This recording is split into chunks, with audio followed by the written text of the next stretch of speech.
Now, the #1 story of the week, President Biden's new executive order on cybersecurity has some important tasks for agencies. Some of them, though, have been around for a while. Karen Evans is former Chief Information Officer at the Department of Homeland Security.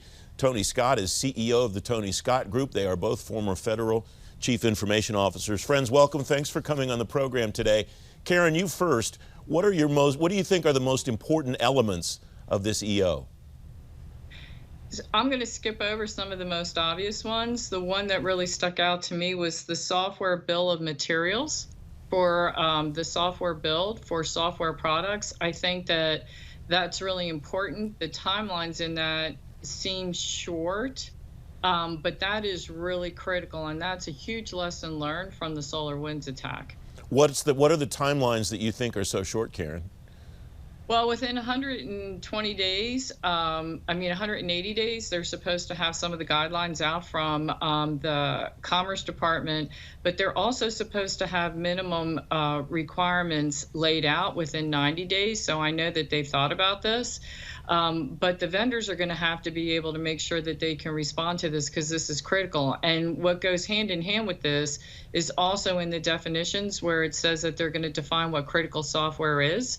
So I think that that's going to be a dual-edged sword for a lot of vendors if they're determined to be critical software because they'll want it, but then it'll add a lot of additional requirements and scrutiny, which should be done. It should be done. Tony, welcome. Thanks for joining us today. What about you? What do you think is the most important or several of the most important things in this EO?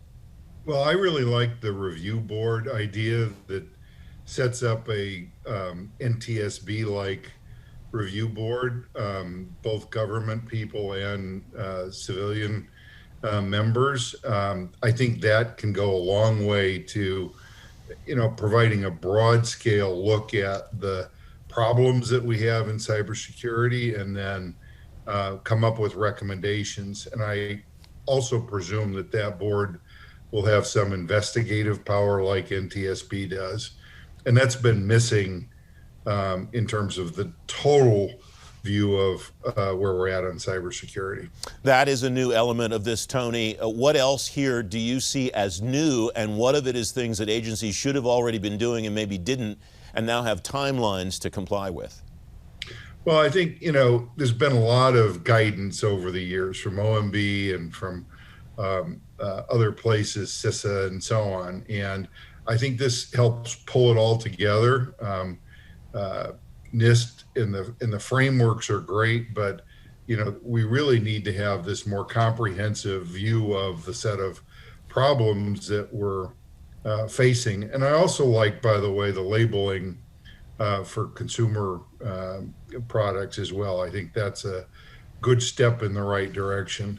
Where I think we fall short is we still need some sort of liability for software producers when things go bad. Right now, from a software perspective, it's kind of a free lunch. You sign the license agreement and you waive all your rights in case there was liability there. And I think we need some liability on the part of software producers to really get people's attention and get the kind of focus on some of these issues that is needed.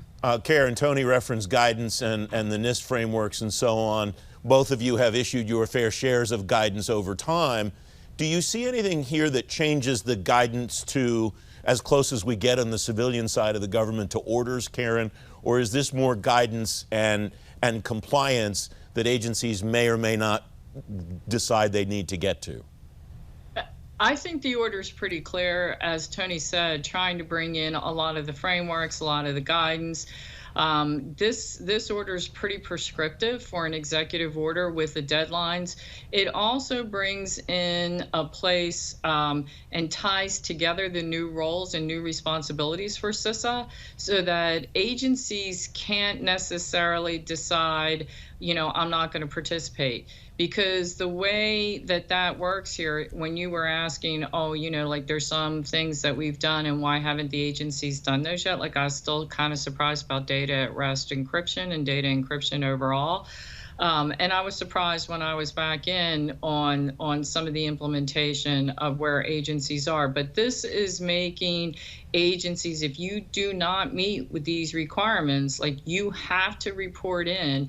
OMB is going to review this with CISA, and it goes to the president. It's going to the special assistant for the president, and they're going to review why an agency says that they can't do certain things, because a lot of this has been in place.